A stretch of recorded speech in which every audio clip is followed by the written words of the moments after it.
Ladies and gentlemen, dear friends, my name is Dang Xuong Hung. I'm the former consul of Vietnam in Geneva and the former deputy director of the Minister of Foreign Affairs in Vietnam.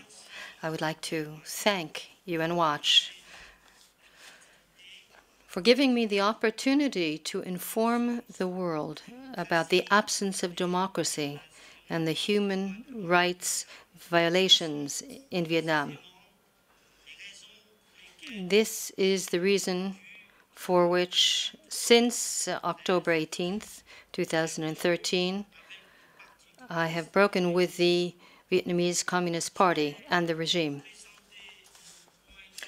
I'm going to present my point of view, that of someone from within the regime,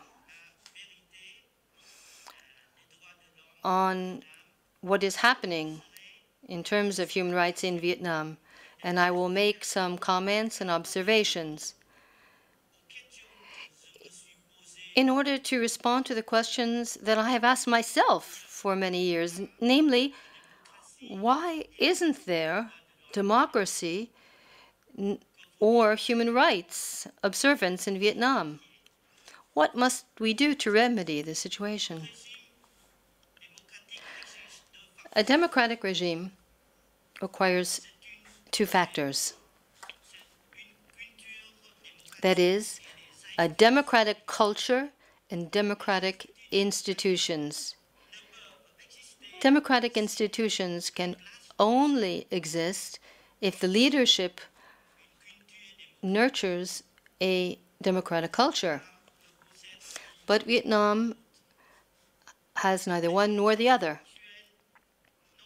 Vietnamese leaders today do not support a democratic culture at all. And this has led them to build an anti-democratic regime which flouts human rights. I became a member of the Communist Party in 1986. At that time, the party endeavored to carry out reforms. When the Berlin Wall collapsed, there were a certain number of leaders who leaned towards democracies, such as Dang Xuong Hung and Nguyen Co Trach, but they were rapidly sidelined from leadership. And any democratic thoughts that were beginning to bud at the time were quickly stifled.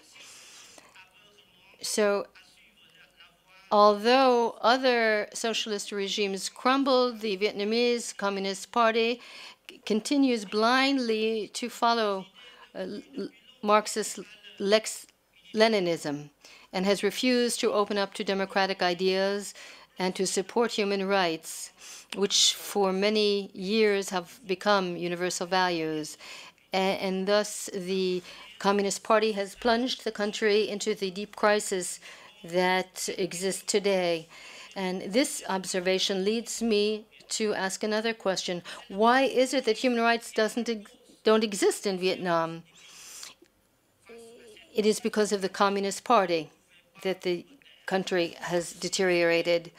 And faced with this critical situation, I could not remain silent any longer. And I decided to publish my position, to break with the Communist Party, and I want to cry out aloud to the entire world that our country is in danger, that my fellow citizens are oppressed by the communist regime. Watch the human rights situation and that of democracy in Vietnam. Concerning the situation in Vietnam, I have the following comments to make. The current regime is a one-party dictatorship that exclusively serves the interests of the ruling class. Article 4 of the Constitution stipulates that the Communist Party is the governing party in Vietnam and is the only legal political party. The government is organized and designed to preserve the party's grip on society. The protection of citizens' interests takes the back burner. As a result, the government of Vietnam gives very little importance to respecting human rights. The leaders have become really red capitalists. The security forces are many in number. According to the estimates of the end of 2013, there is one security agent per 18 inhabitants. Now, despite its name, the Public Security Ministry is not concerned with security, but rather it is concerned with monitoring and oppressing the population. And I agree with the recommendation of one of the countries that participated in the Human Rights Universal Periodic Review, said that Vietnam should train its security forces in a culture of human rights. The Constitution obliges the armed forces to be loyal above all to the Communist Party before this date. The legislative, executive, and judiciary branches, the National Assembly, the government, and courts are all controlled by the Communist Party. And their only purpose is to maintain their own political monopoly. And I've already said that the National Assembly of Vietnam falls under the Communist Party. Faced with the legitimate protests of intellectuals and of the people, the National Assembly approved nonetheless an insidious revision of the Constitution with an approval rate of 98%. The members of the National Assembly could not act in any other way because they were all members of the Communist Party. Thirdly, fundamental human rights are not respected in Vietnam. There are no free elections. In reality, people can only elect the people who have been pre-selected by the party. And no one has the right to come forward as a candidate freely in an election. The jurist Si Thuy Ha Vu recently tried to stand for elections, but he was removed and is now in prison. This shows that elections are merely window dressing. Individual liberties of speech and opinion are severely jeopardized. The regime at this right now is applying a policy of violent repression against political dissidents. There are long prison sentences, and the authorities use different kinds of brute force, including employing paid thugs to harass and brutalize dissidents. There are about 250 prisoners of conscience. The real number would be much higher were it not for polling errors and because political arrests have been hidden under other trumped-up charges. The authorities, the jurist Ki Ha Vu was arrested for inappropriate sexual relations, an example of the ridiculous reasons that are invoked. The avocat Lu Kuo Quan was arrested and sentenced for tax evasion. And Phu Ngu Hyong and Ding Xuong Hung were in prison simply because they expressed their patriotism in border disputes with China. There are cases of prisoners of conscience who are suffering from serious illnesses and are still kept in prison despite their state of health. Mr. Binh Dung Hoi and Mr. Ding Dang Ding and the praetor, Mr. Ninh Vang Lui. Mr. Ding Hui was Mr. Ding Dang Hui has cancer, which was declared during his imprisonment. And It was said that he could have been saved if the treatment began earlier. He is now dying. He can no longer eat nor drink. His illness is terminal. According to ranking of 2013 of Reporters Without Borders, Vietnam holds the 174th ranking out of 180 countries.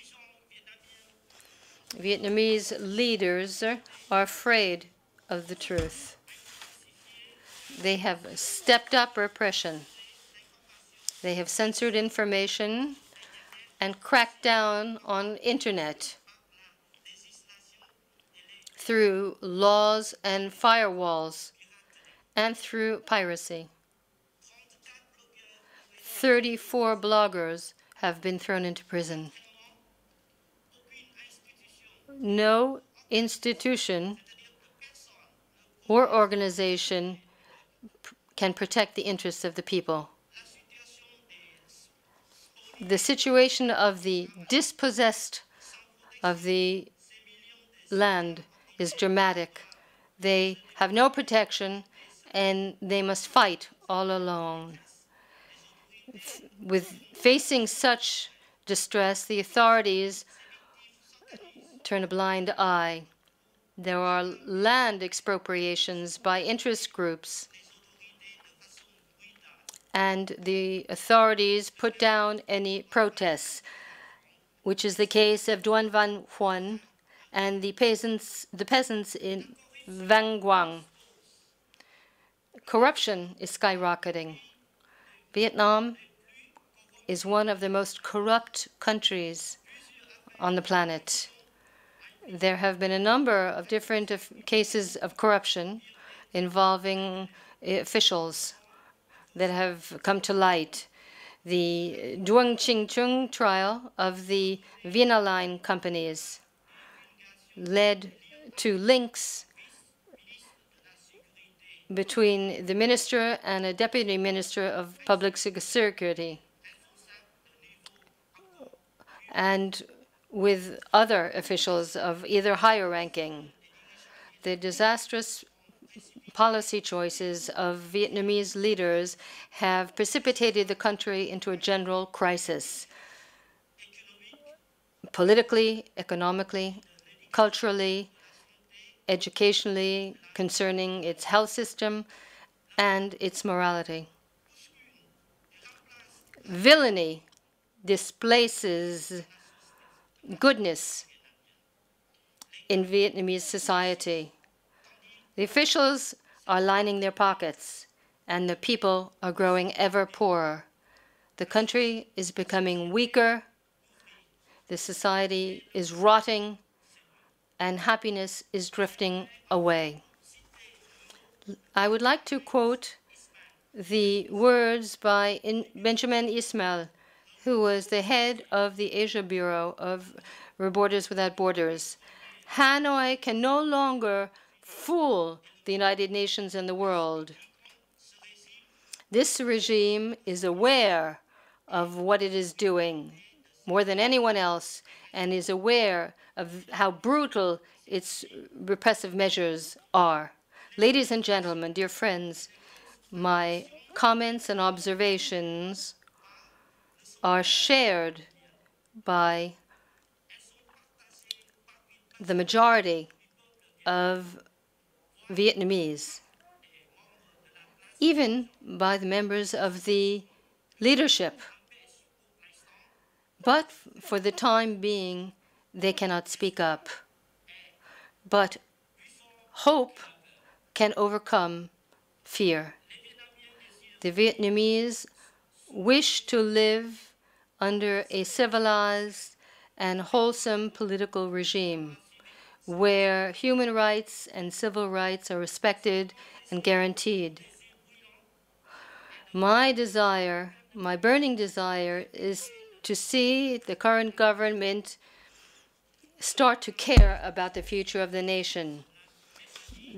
Vietnam should follow the example of Burma and begin to build a pluralist democracy in a spirit of reconciliation and national harmony.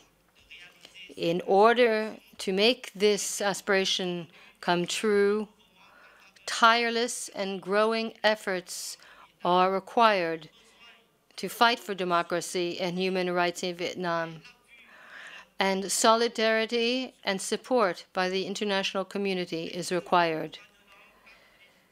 The reviews of human rights by the United Nations, like the UPR that has just taken place, and international conferences like those of today, will certainly have a beneficial effect on the Vietnamese government. The most recent signs that I've seen suggest that the authorities are beginning to understand that gone are the days when totalitarian regimes can allow themselves to repress men and women with impunity, people whose only crime is to dare to express their views. I would like to sincerely thank UN Watch for having allowed me to express my views, and I thank you all for your kind attention.